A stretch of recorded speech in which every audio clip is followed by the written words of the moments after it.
I was once in a terrible accident. I was on my way home from work, but the elevators were out of service. I had to take 6 flights of stairs, and after a 12-hour shift, I wasn't paying attention. I had a terrible fall, and when I opened my eyes, I couldn't move. I could barely breathe, and I could see my hand twitch in the corner of my eye. It took me a moment to realize that hand was mine. I couldn't feel my fingers. In a couple of seconds, I'd gone from on my way home to barely alive. I watched my breath condense against the stone tiles. I couldn't feel anything but a dull pain radiating down my spine. The more I thought about it, the more my pulse hammered, and the more lightheaded I felt. I was bleeding, but I couldn't see or feel from where. I couldn't call out for help. It was as if one of my lungs was lagging. I didn't know where one breath started and another ended. Luckily, my coworker Andrew was working late. He found me and stayed with me until the EMTs arrived. From that point on, I barely remember anything. Apparently, I was alone on that floor for about 20 minutes.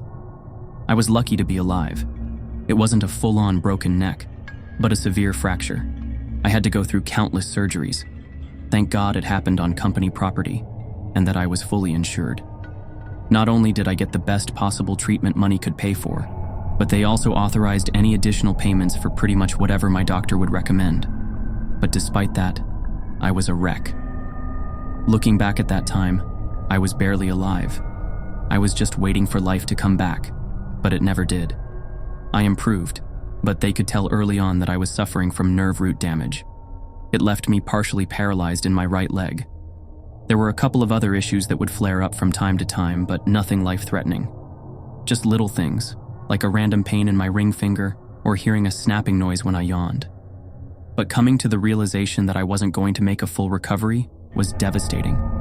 It felt like my best days were behind me, and every reassuring word was like a sarcastic jab.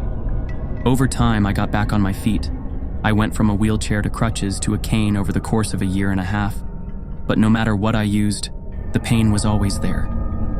That dull, thrumming pain radiating throughout my body.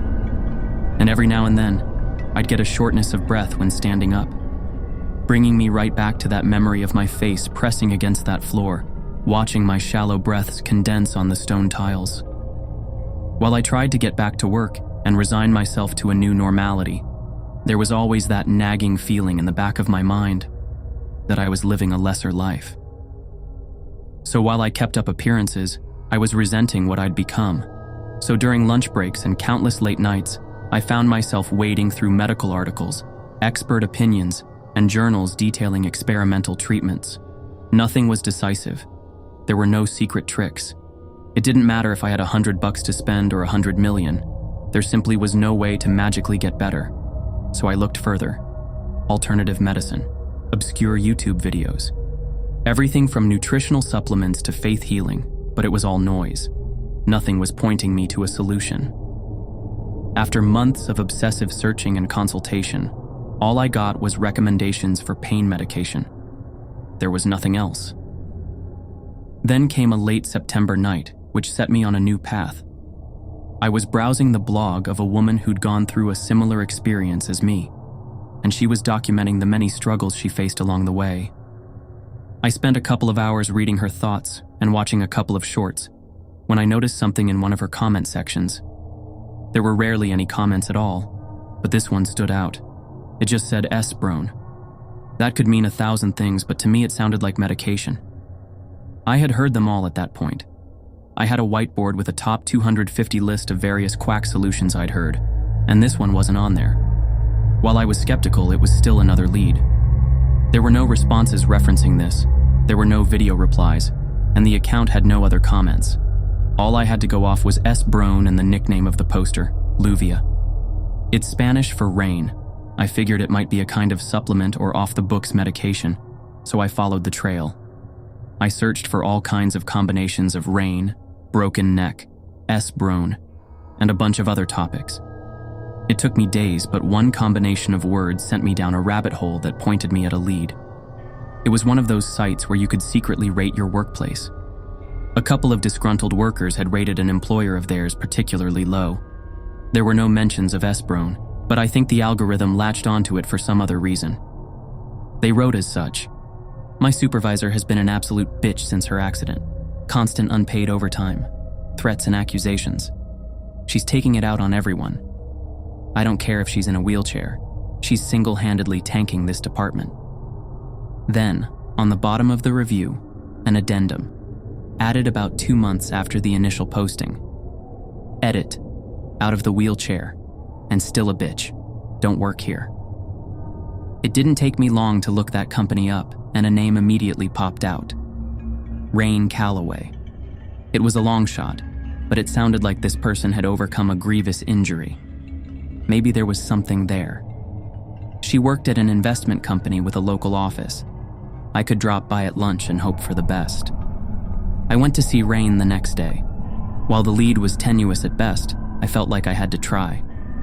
When I got there, I saw a group of people leaving the building, all dressed in fancy black and white clothing with monocolored ties. There were a handful of women among them, one of which was given a bit of a wide berth. She was in her early 50s, and the only one with a large scarf. Going for a Hail Mary, I approached her. "Excuse me," I said. "Are you Rain?" She looked up at me. She had dark blue eyes, same color as the sunflower brooch on her scarf. She raised an eyebrow, slowing down. "What of it?" she asked. "I have a question about a comment you made." She rolled her eyes and turned her back on me. It said something like, "S-Brone," I continued. "I don't know what it means, but I get the feeling you could help me." She froze. Her colleagues waited for her, but she waved them off. She approached me, looking me up and down with a stiff neck. "How bad is it?" she asked. "Pretty bad."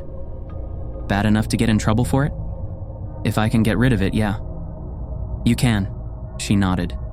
"Yeah, you can get rid of it." She invited me out to lunch, asking me a couple of personal questions.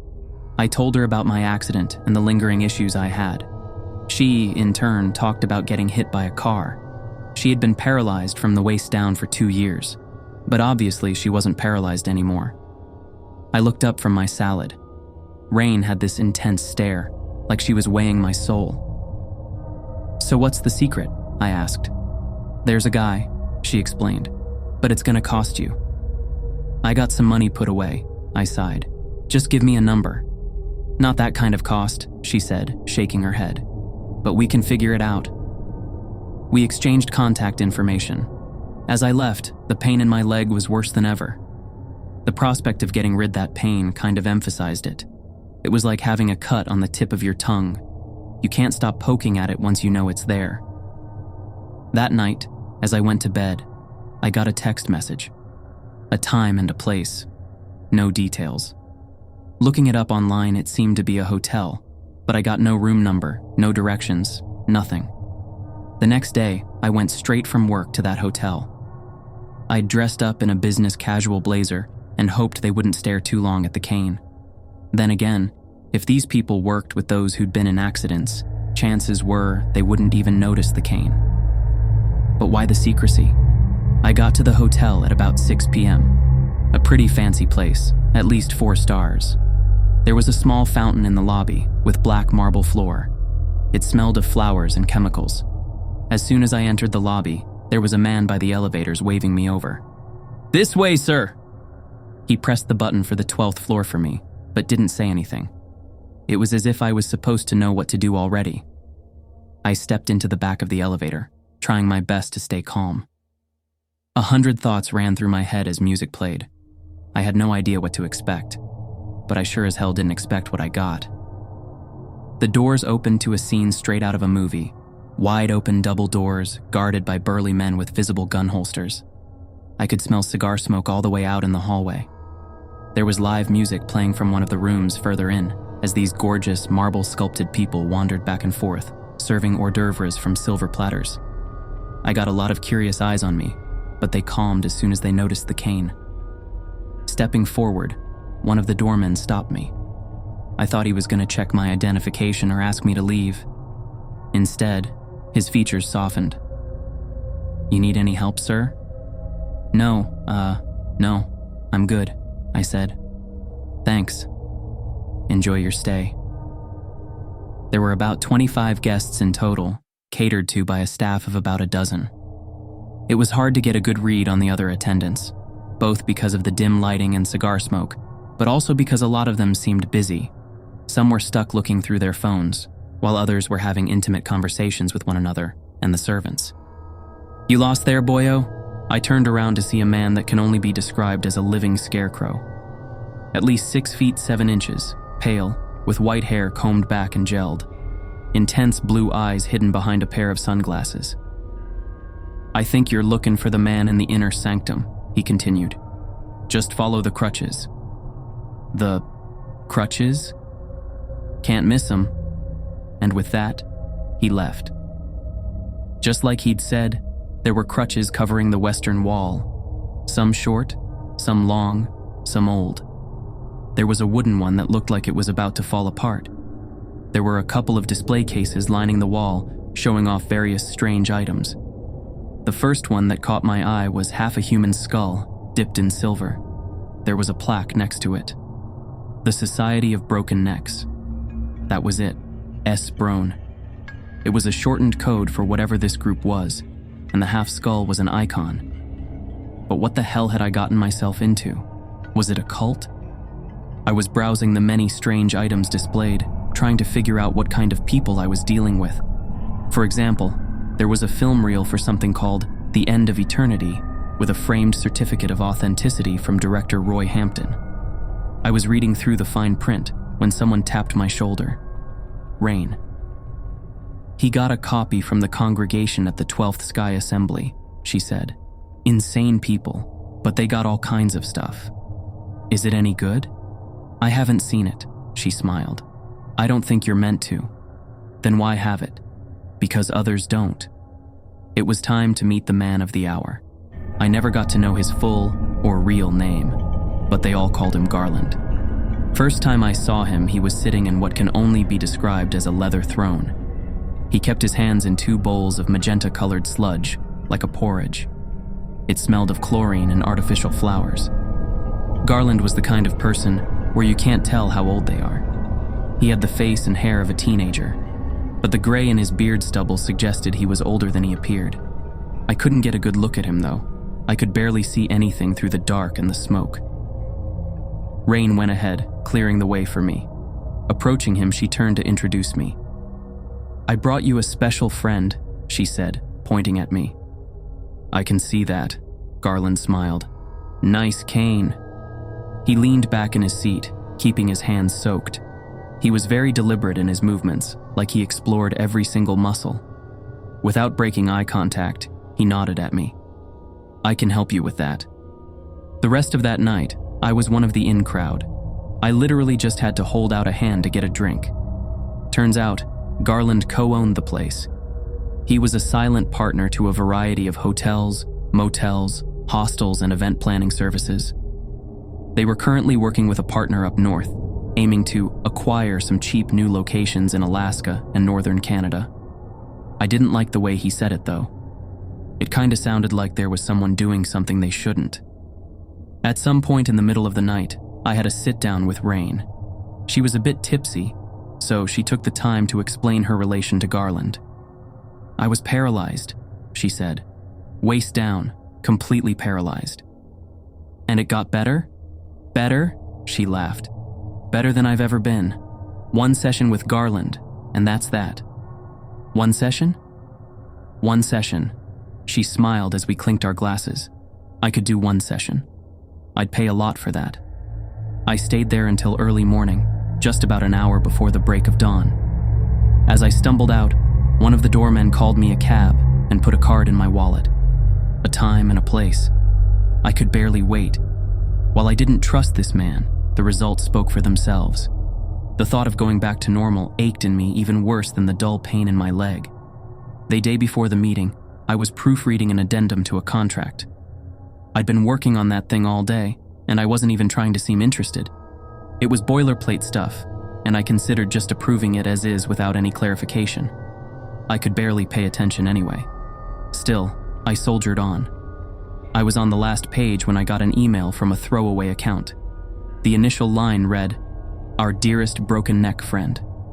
It was Garland and his people contacting me ahead of my scheduled appointment. Instead of payment for his services, he asked for some information. It wasn't anything big, just a copy of the document I was working on. How he knew what I did for a living was disconcerting, at best. There was no way. While it wasn't important in the big scale of things, it was technically a company secret. Still, I couldn't think of a way sharing that document would be inherently bad. It really was just a technicality.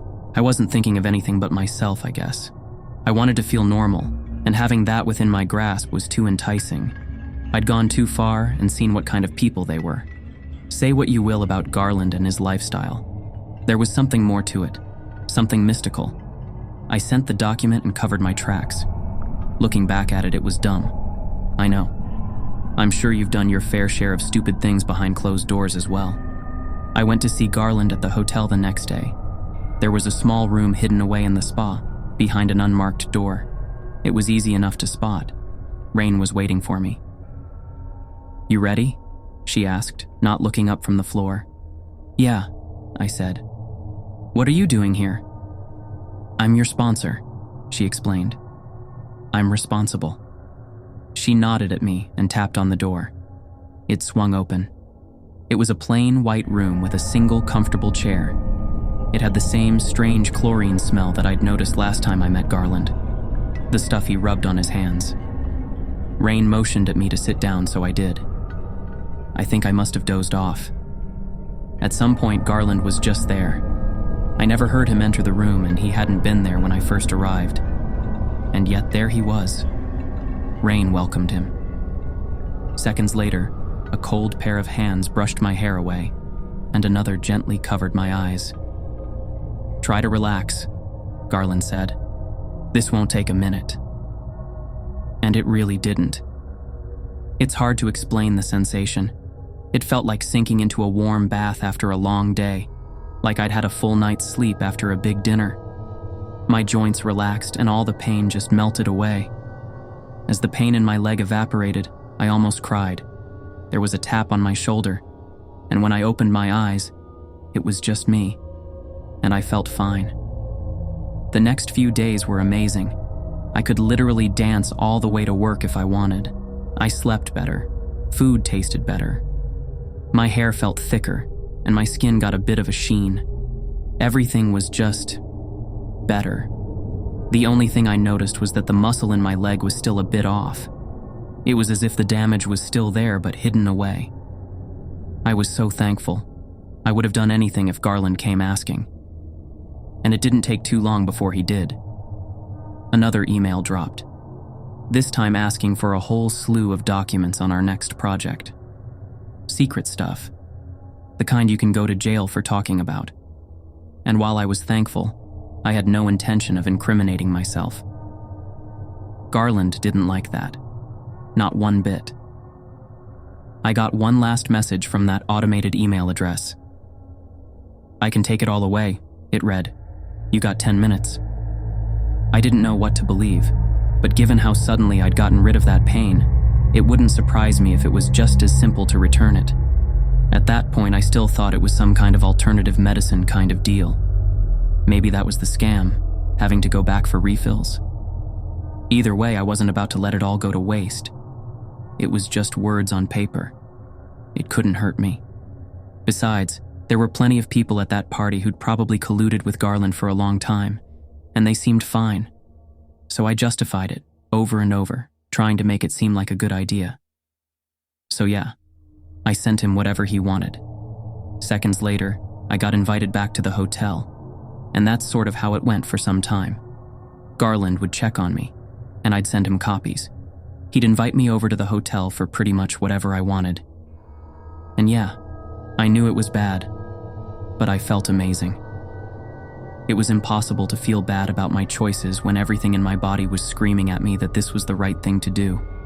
I got to sit in on all kinds of meetings between Garland and some of the other broken necks. They were talking about renting out a hotel for something they called the Blue Hill Tribe meeting. It sounded like an event just like any other, but something about the way they talked about it made it sound shady as hell. There was always someone strange at the door. People wanting to hire a stepminder, a guy who collected rare organs, a group of people who talked about getting backroom access to a hotel. I'm not sure why, but it sounded like they were sneaking into rooms. These were shady people, and I was okay with it. It was like a drug. I couldn't stop myself. It felt like my body was in better condition than it had ever been. And yet, I'd slip up every now and then. My leg wasn't really okay. It just kind of felt like it was. I'd see this in the other people too. Rain, for example. As soon as she took off her scarf, her head would bob back and forth, like her muscles weren't supporting her. Other people in the society had a variety of issues, but Garland had helped them forget it. One guy had an inverted knee, like an ostrich. There was a woman who had an arm she could twist and turn any way she wanted. Hell, even the doormen seemed to have issues. I think they had actual broken necks. The thought hit me that some of these people might actually die if it wasn't for Garland and his treatment. Maybe they really didn't have a choice but to serve. I couldn't help but to notice some cracks in the veneer. It started with Rain. She was having trouble giving Garland something he'd demanded once, and he wasn't happy about it. He invited me over to the side of his throne in the middle of a society gathering and raised his hand out of the bowl. Pointing at Rain, his hand seemed to mummify. Seconds later, Rain's head swung back and forth like a bobblehead as whatever strength she'd had in her neck waned. She begged and pleaded, and then collapsed to the floor. She swore she'd get it done, whatever he wanted. Rain laid on the floor like a broken doll, barely able to move her eyes and arms. She had trouble breathing. I wanted to go up and help, but I couldn't. The entire room was acting like nothing was happening. When Garland was satisfied with her promises, he raised his other hand at her. His hand mummified and Rain's legs started moving again. I offered her help, but she got up on her own. As she stormed off, Garland waved me over. "You keep doing what you do," he smiled, "and that won't be you." This was the status quo for months. At least once a week, I'd go see Garland. He got me a new car, he paid for an apartment, and whenever I ran into a problem, he'd fix it, be it economical, physical, whatever. He had a guy for everything. Stocks and investments. He had a sure thing. Private jet to Italy.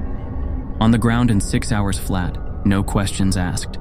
But I saw some nasty stuff. People losing control of their bodies, falling to the floor screaming. Entire groups of people begging at Garland's feet. He'd hand out gifts and punishments like it was nothing, seemingly at random. But to me, I was doing okay. There'd been no repercussions. I was fine. But that changed. My company was running into issues where competing firms were beating us to new contracts. We were facing contract breaches and a loss of revenue. Our stock prices were tanking, and someone was buying out minor share investors. All of a sudden, we were getting uncomfortable questions. People being called in for meetings. IT was checking our emails. Sure, I'd covered my tracks, but I was getting nervous. And in the middle of all this, Garland wanted more. He didn't care if I got caught or not. He wanted his, and nothing I said would get in the way. But I literally couldn't get his documents anymore. It was red alert. I was sweating bullets. I sent back a message telling him I couldn't get to it. I got the same standard message as always. "I can take it all away. You got 10 minutes. I tried to explain. I couldn't get to it. I checked if I could log into an alternate account and access the folders anonymously, but there was no way. Passwords were changed. There were new logs procedures to record our activity. It was over. I couldn't do it. I just stared at my phone as 10 minutes passed, but there was no message. Nothing. I looked at my leg, expecting it to ache. Would the pain I hadn't felt for so long come back? What was going to happen to me? I figured I had two choices. I could try to get to Garland's and plead my case, or hurry back home and try to cover my tracks. I was out in the parking lot in about 2 minutes. Suddenly I was getting calls from random numbers, texts from unknown people. My landlord was texting me something about my lease being invalid. I couldn't even get my car to start. Garland had people who could shut it off remotely, and I think he used it. I got in a cab feeling my phone buzz with messages and calls. It was all falling apart.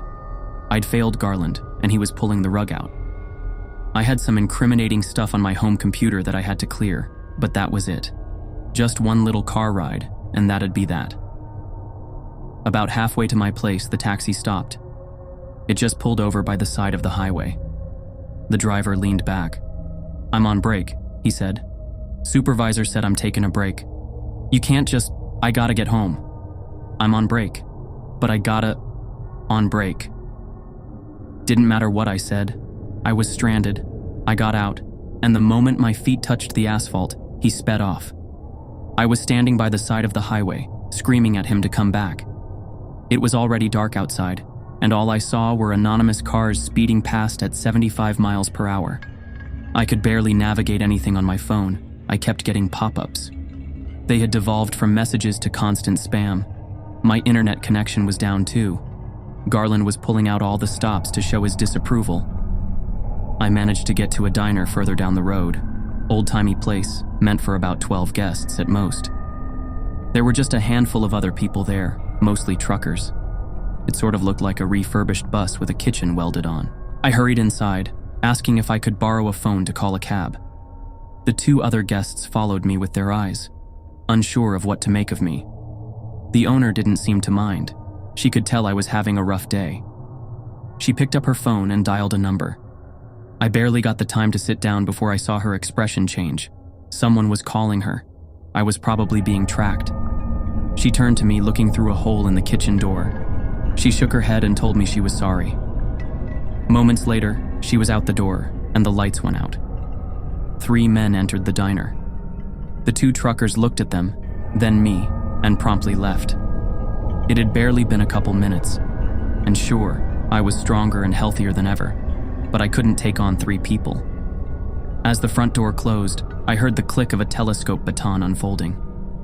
For a moment, it was all quiet. I tried to make my case, slowly. "I couldn't get to it," I said. "I'm sorry. Not good enough." One of them approached me, holding the baton towards me like a pointing stick. It poked against my chest. I could feel my heart beating through my clothes, as if trying to push it away. "You want back in? You're gonna have to do better." "I'm out," I said. "I can't. I'm out." "You sure about that?" "I don't want to be a problem." The 3 men looked at one another. Getting a better view of them, I could see these were men deep in Garland's pockets. One had a neck like a bobblehead, similar to Rain. Another had these strange ticks from his arm all the way up to his eye, some kind of nerve damage.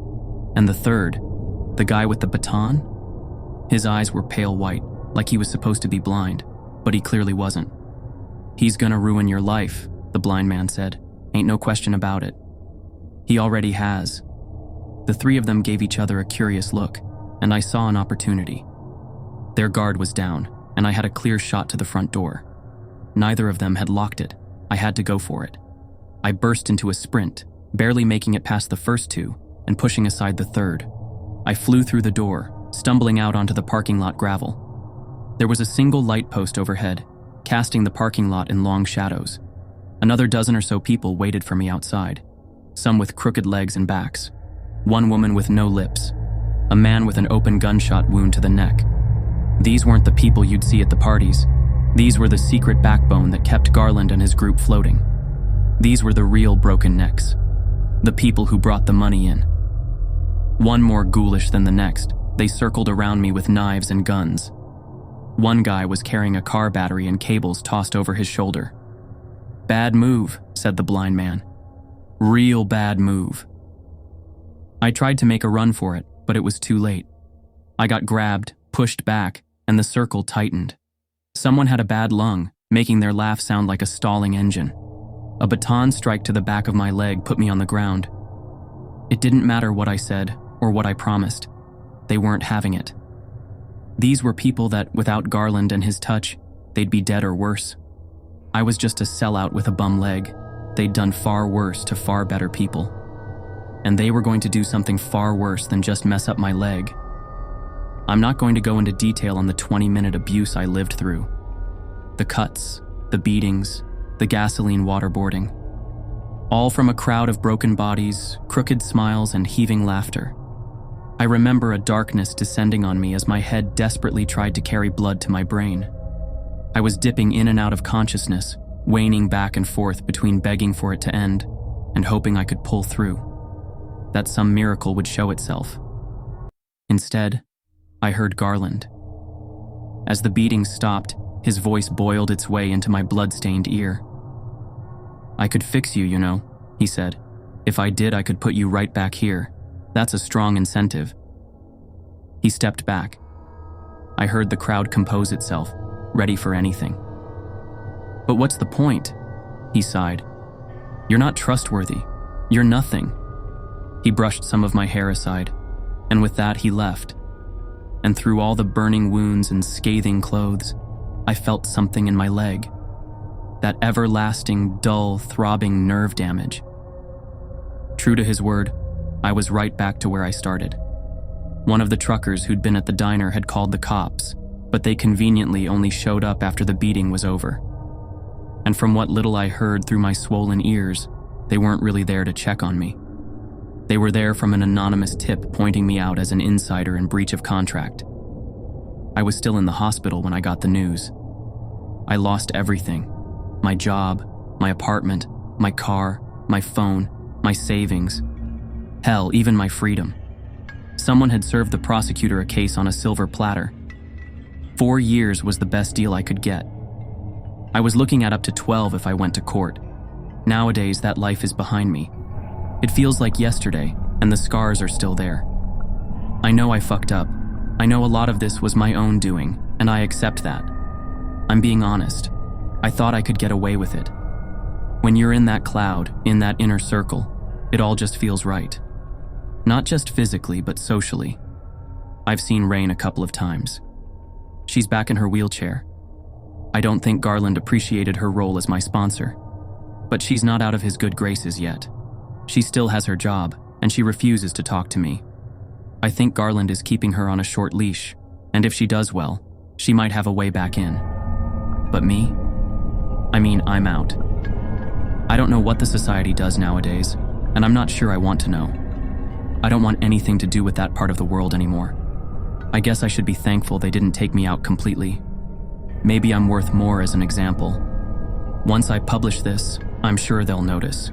I won't get far limping with my cane, but maybe that's for the best. I'm done.